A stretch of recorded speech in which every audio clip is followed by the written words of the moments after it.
এতগুলো দিন হয়ে গেল বন্ধুরা, এখনো পর্যন্ত কেন এই আরজিকর কাণ্ডের কোনো রকম কোনো সুবিচার বা কোনো রকম কোনো আশার আলো আমরা দেখতে পেলাম না?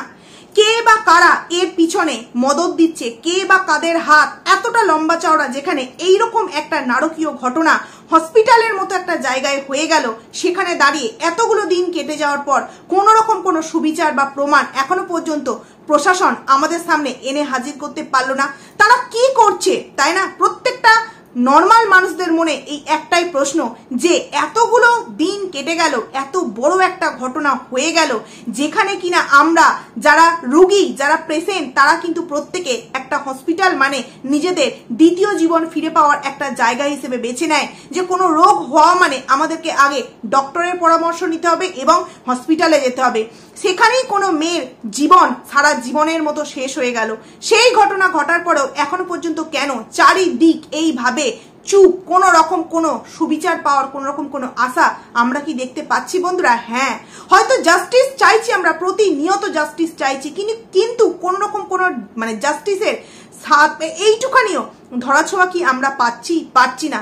প্রতিনিয়ত একের পর এক প্রমাণ লোপাট যেমন হচ্ছে, সেই রকম একের পর এক চাঞ্চল্যকর তথ্য আমাদের সামনে কিন্তু উঠে আসছে বন্ধুরা।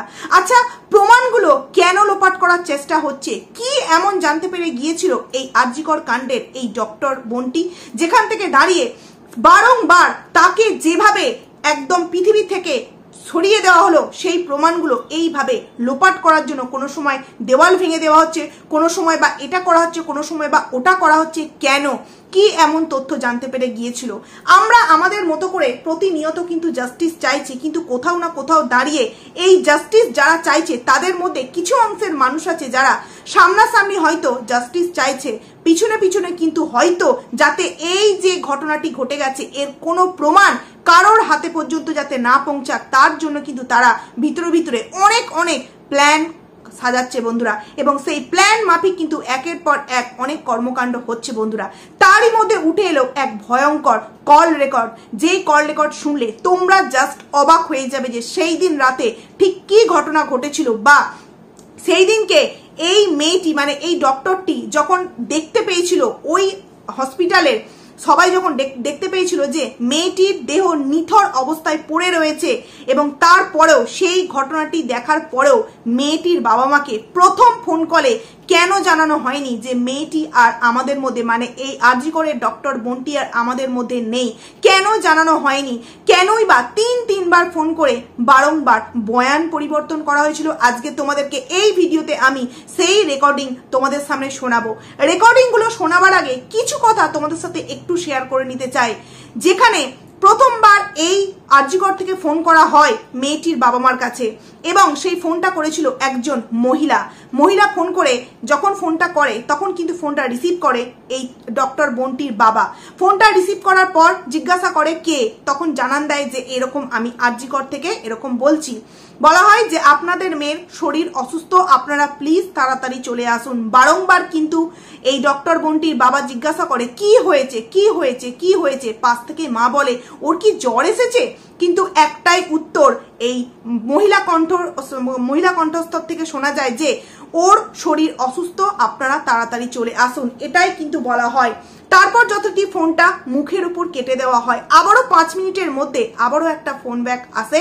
এই মহিলা কণ্ঠস্বরটি আবার দ্বিতীয়বার একটা ফোন করে, যেখানে বলা হয় যে আপনারা তাড়াতাড়ি চলে আসুন, আপনাদের মেয়ের অবস্থা খুবই কিন্তু সিরিয়াস কন্ডিশনে আছে। তখন মেয়েটির মা জিজ্ঞাসা করে যে কি এমন হয়েছে, ও তো কাজ করছিল না, ও তো শরীর সুস্থ ছিল, তাহলে এমন কি হলো যার জন্য এমার্জেন্সিতে ওকে ভর্তি করতে হয়েছে? তারপরেও কিন্তু ফোনটা কেটে দেওয়া হয় বন্ধুরা। এবং আবারও যখন তৃতীয়বার ফোন করা হয় তখন কিন্তু ডাইরেক্ট বয়ান চেঞ্জ করে একবারে 1 থেকে 100-এ চলে যাওয়া হয়েছে যে আপনাদের মেয়ে সুসাইড করেছে এবং হয়তো সে আর কিছু নেই, এইরকমই কিছু একটা বয়ান কিন্তু দেওয়া হয়। এবং এই যে তিনবার ফোন করে তিন রকমের বয়ান যে দেওয়া হলো, কিন্তু কেন বন্ধুরা? যখন তারা দেখতে পাচ্ছে যে এমনকি এই মেয়েটি মহিলা কণ্ঠস্বরটি জানায় যে আমি কিন্তু কোনো ডক্টর নয়। যখন মেয়েটির বাবা জিজ্ঞাসা করে আপনি কে বলছেন, বলে আমি কিন্তু কোনো ডক্টর নয়, আমি অ্যাসিস্ট্যান্ট সুপার বলছি। এবং সেখানে বলা হয় আপনাদের মেয়ে হয়তো আর নেই, আপনারা তাড়াতাড়ি চলে আসুন। আচ্ছা বন্ধুরা, যখন তাদের সামনে মেয়েটির নিথর দেহ ওইভাবে পড়ে আছে, তারা দেখতে পাচ্ছে, দেখতে পারার পরেও কেন বারবার তাদের ফোন মারফত এই বয়ানগুলো চেঞ্জ করা হয়েছিল? কে বা কারা এই বয়ান চেঞ্জ করার জন্য ওই অ্যাসিস্ট্যান্ট সুপারকে পরামর্শ দিয়েছিল? কেনই বা বারংবার একটা মানে ঘটনাকে অন্য রূপে মোড় দেওয়ার চেষ্টা করা হচ্ছিল? বন্ধুরা, সমস্ত কিছু তোমাদেরকে জানাবো। তার আগে তোমরা এই কল রেকর্ডিং গুলো শুনে নাও। প্রথম call recording. Hello hello hello, বলছেন? হ্যাঁ, হ্যালো,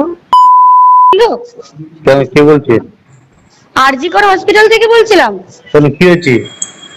ও একটু শরীরটা খারাপ হয়েছে, আপনারা কি একটু আসতে পারবেন ইমিডিয়েট? কেন, কি হয়েছে? কি ওর শরীরটা খারাপ, আমরা ভর্তি করাচ্ছি ওকে, আপনি কি ইমিডিয়েট একটু আসতে পারবেন? কি হয়েছে কি সেটা বলবেন তো? সেটা তো ডাক্তাররা বলবে আপনারা এলে। আমরা আমরা আপনার নাম্বারটা জোগাড় করলাম, করে জানালাম যে বাড়ির লোক হিসেবে আপনারা একটু তাড়াতাড়ি আসুন। কি হয়েছে সেটা বলো না তুমি। পেশেন্ট শরীরটা খারাপ, ভর্তি হয়েছে হসপিটালে, বাকিটা আপনারা এলে ডাক্তার বলবে। ওর কি জ্বর হয়েছে? আপনারা একটু আসুন, জলদি চলে আসুন, যত তাড়াতাড়ি পারবেন। কেন, খুব অবস্থা খারাপ? খুব অবস্থা খারাপ, হ্যাঁ খুব অবস্থা খারাপ, একটু তাড়াতাড়ি চলে আসুন। শুনে নাও এবার দ্বিতীয় কল রেকর্ডিং। বন্ধুরা, কি হয়েছে কি সেটা বলো না একটু। ওনার অবস্থা খুবই খারাপ, আপনি যত তাড়াতাড়ি পারবেন চলে আসুন। কি হয়েছে না সেটা বলো না। ওটা তো ডাক্তার বলবে, আপনি একটু তাড়াতাড়ি চলে আসুন এখানে। আপনি কে বলছেন বলুন তো? আমি অ্যাসিস্ট্যান্ট সুপার বলছি, আমি ডাক্তার বলছি না। ডাক্তার নেই হবে কেউ? আপনার মেয়েকে আমরা এমার্জেন্সিতে নিয়ে এসেছি, আপনারা আসুন, এসে যোগাযোগ করুন। ওর কি হয়েছিল কি? ও তো ডিউটিতে ছিল। আপনারা জলদি চলে আসুন, যতটা তাড়াতাড়ি পারবেন। তোমরা প্রথম ও দ্বিতীয় ভয়েস রেকর্ডিংটা নিশ্চয়ই শুনতে পেরেছো যে দুবারের কথাতে কিন্তু কতটা গোলমিল ছিল। কেনই বা প্রথমবারের ফোনেতেই বলে দেওয়া হয়নি যে এই মেয়েটি আর আমাদের মধ্যে নেই? কেনই বা মেয়েটির বাবা মাকে বারংবার ফোন করে বয়ান পরিবর্তন করা হলো? প্রথম এবং দ্বিতীয় যে বয়ান তোমরা শুনতে পেলে তাতে কোনো রকম কোনো মেয়েটি যে মারা গেছে এরকম কোনো কথাই কিন্তু তোমরা শুনতে পাওনি। এইবার তোমরা তৃতীয় কল রেকর্ডিংটা শোনো, তাহলে আশা করছি বুঝতে পারবে যে ঘটনাটা সেই দিন রাতে মেয়েটির বাবা মার সামনে কিভাবে জানান দেওয়া হয়েছিল। শুনে নাও তৃতীয় কল রেকর্ডিং। হ্যাঁ শুনুন, আপনাকে তখন বারবার বলছিলাম, ব্যাপারটা হচ্ছে যে আপনার মেয়ে উনি সুসাইড করেছেন হয়তো, বা কিছু মারা গেছেন। পুলিশ রয়েছে, আমরা হসপিটালে সবার সামনেই রয়েছি, ফোন করছি, আপনারা যত তাড়াতাড়ি পারবেন চলে আসুন। এবং এই ফোনগুলো করার পর মায়ের মন বুঝতেই পারছো কতটা ব্যাকুল হয়ে উঠেছিল মেয়েকে কাছে পাবার জন্য, মেয়েকে একবার দেখার জন্য। কি হলো, আমার সুস্থ সবল মেয়ে আমার সাথে রাত্রিরে কথা হলো, এমন কি হলো যে আমি এই খবর কিছুক্ষণের মধ্যেই শুনতে পাচ্ছি। যতক্ষণ এই ফোনটা আসে তার মধ্যেই কিন্তু মেয়েটির বাবা তাদের ড্রাইভারকে ফোন করে দিয়েছিল এবং হয়তো তারা বেরিয়েও গিয়েছিল। সেই মুহূর্তে আরো একটি ফোন আসে, সেই ফোনটি হচ্ছে ওই হসপিটালেরই আউটপোস্টের একজন আইসিইউ ফোন করে এবং বলে আপনারা আসছেন তো? তখন মেয়েটির বাবা বলে হ্যাঁ আমরা আসছি। মেয়েটির মা পাশ থেকে বলে কেমন আছে শরীর তার? কিচ্ছু অ্যান্সার আসে না কিন্তু এই তরফ থেকে। বলা হয় আপনারা তাড়াতাড়ি আরজি কর হসপিটালে চলে আসুন এবং সেখানে চেস্ট ডিপার্টমেন্টে আপনারা আসুন। তাহলে বন্ধুরা, এই যে বারংবার এই যে বয়ান পরিবর্তন করা হয় তোমরা যে শুনতে পেলে, সেখানে কেন এই বয়ান বারংবার পরিবর্তন করা হলো? কেনই বা এইভাবে নিজেদের চোখের সামনে নিথর দেহটা পড়ে থাকার পরেও কেনই বা এই নির্যাতিতার মা বাবার কাছে মিথ্যে কথা বলা হলো? কেনই বা প্রথম 3 ঘন্টা মেয়েটির মা বাবাকে মেয়েটির সামনে যেতে দেওয়া হলো না? সেই কিছুক্ষণ সেই যে 3 ঘন্টা প্রমাণ লোপাট করার জন্য কি এরা নিয়েছিল? তাদের নিজেদের মধ্যে কিছু একটা প্ল্যানিং করার জন্য 3 ঘন্টা সময় চেয়ে নেওয়া হয়েছিল। বন্ধুরা, অনেক কিছু বিষয় এই ঘটনার মধ্যে হয়তো আছে, তবুও আমরা প্রতি মুহূর্তে ভিডিও করছি, আশা রাখছি যে আমরা জাস্টিস পাবো। আর একটা কথাই বলবো, প্রত্যেকে আমরা আছি যতদিন না এই আরজিকর ঘটনার কোনো রকম কোনো সুরাহা পাওয়া যাচ্ছে, যতদিন না এই ডক্টর বন্টির আসল জাস্টিস পাওয়া যাচ্ছে ততদিন পর্যন্ত কিন্তু আমরা আমাদের লড়াই এইভাবেই কিন্তু চালাতে থাকবো বন্ধুরা। সবার লাস্টে একটাই কথা বলবো, উই ওয়ান্ট জাস্টিস। তো বন্ধুরা চলো, তোমাদের সাথে দেখা হবে নেক্সট একটা ভিডিওতে।